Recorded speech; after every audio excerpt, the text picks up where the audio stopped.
insya Allah akan memenuhi tugas ujian tengah semester mata kuliah bahasa Inggris yang diampu oleh Ibu Homisah. Sebelumnya Ibu Homisah yang terhormat, Ibu Homisah izinkan saya untuk menjelaskan kembali apa yang telah Ibu jelaskan dan apa yang saya pahami. Di sini saya akan menjelaskan tentang introduce question word yang terdiri dari yes or no question, W51H question, dan preposition.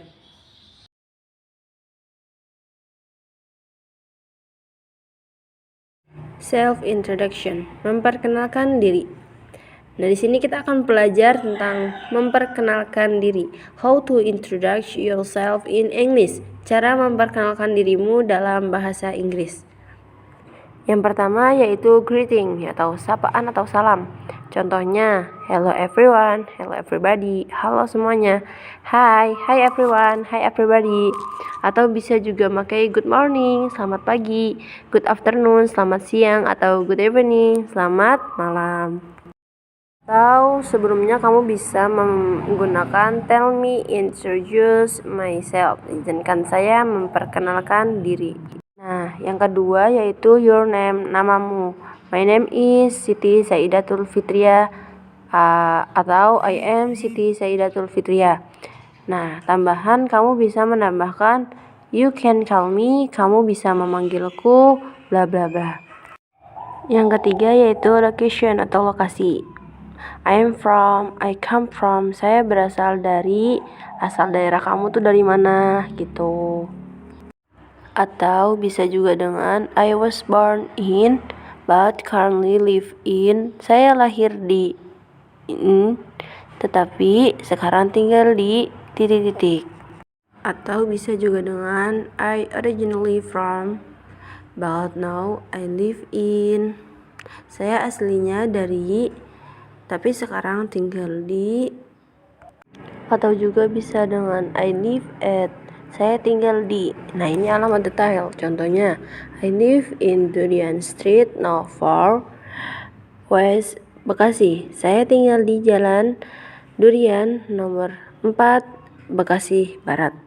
Nah, yang terakhir yaitu additional introduction, tambahan perkenalan. Nah, terdiri dari age, umur, family members, anggota keluarga, profession atau profesi, hobbies yaitu hobi atau dream, cita-cita. Nah, ini dia example contohnya.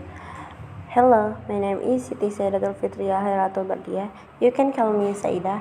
I was born on 20 December 2002 in Bekasi. I live in Pondok Soga Street No. 2. I am Arabic student of Sunan Gunung Jati Bandung University. I am studying Arabic because I want to be tourist guide. I have 3 brothers and I am the youngest child. My hobbies are reading, writing, and traveling. My father is farmer and my mom is his wife. So much from me. Thank you for all. Nah, tadi itu contoh dari introduce myself, perkenalan. Sekarang kita ke question word yang terdiri dari yes or no question dan W51H question. Sebelumnya apa sih yes or no question itu? Nah, yes or no question itu yaitu pertanyaan yang hanya membutuhkan jawaban yang singkat, bisa hanya ya ataupun tidak. Di pertanyaannya juga tidak membutuhkan W51H. Nah, jangan lupa dengan polanya, yaitu to be terlebih dahulu baru subjek, atau dengan auxiliary baru subjek. Contohnya, example, she is going to stay here. Nah, bagaimana cara membuat pertanyaan dari ungkapan itu? Berarti tadi polanya kan to be baru subjek atau auxiliary baru subjek. Karena di sini pakai to be, berarti is she going to stay here. Ini adalah bentuk dari tenses present continuous tense. Nah, sekarang contoh dari auxiliary baru subjek. Kalian pasti udah tahu auxiliary itu apa aja. Nah, ini bentuk dari simple past tense. Ungkapannya he closed the windows. Berarti jawabannya atau membuat pertanyaannya berarti auxiliary baru subjek. Berarti did he close the windows? Nah, ini ada beberapa contoh yang sama, cuman polanya yang berbeda. Maksudnya tuh tensesnya yang berbeda. Nah, yang hitam itu adalah ungkapan, sementara yang merah adalah pertanyaannya. Tadi kan kita habis ngebahas yes or no question. Sekarang W51H question. Apa sih W51H question itu?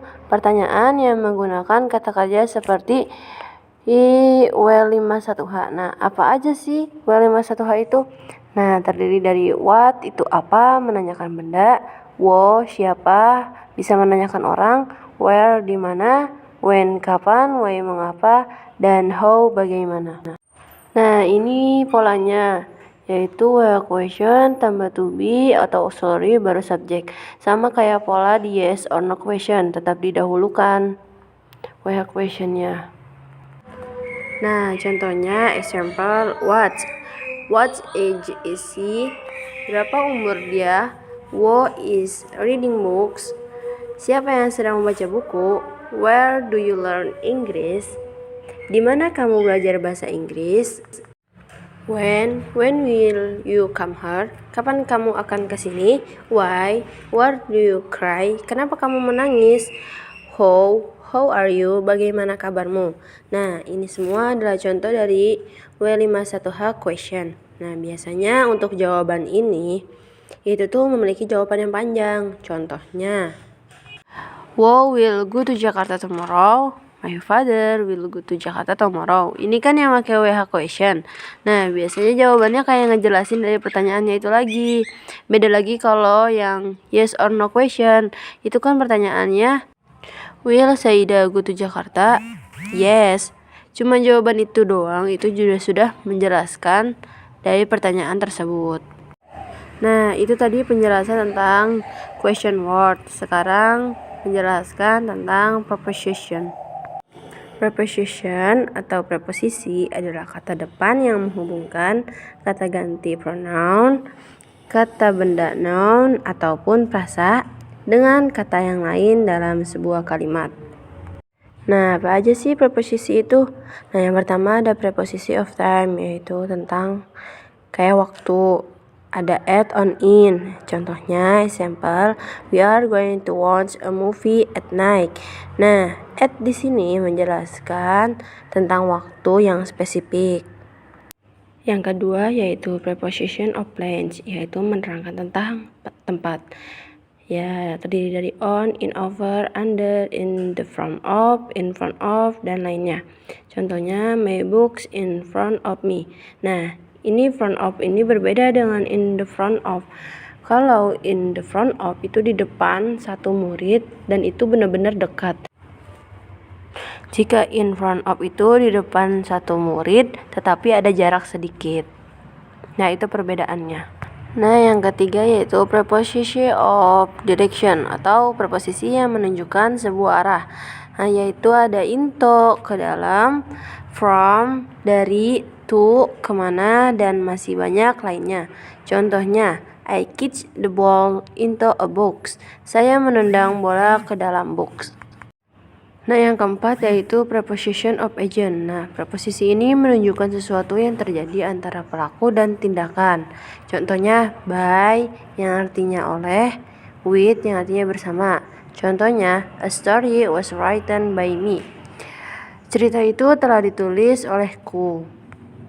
Nah, yang terakhir yaitu preposisi of instrument. Preposisi ini menunjukkan sebab sesuatu terjadi dengan cara, benda, ataupun dengan alat. Contohnya, he was hit by a ball. Dia laki-laki telah terpukul oleh bola. Nah, di sini yang membedakan antara preposisi agent dan instrument dari konteks kalimat dan penggunaannya. Mungkin hanya itu yang bisa saya sampaikan. Thank you for watching. Terima kasih Ibu yang sudah mau menonton video saya. Mohon maaf jika banyak kesalahan. Wassalamualaikum warahmatullahi wabarakatuh.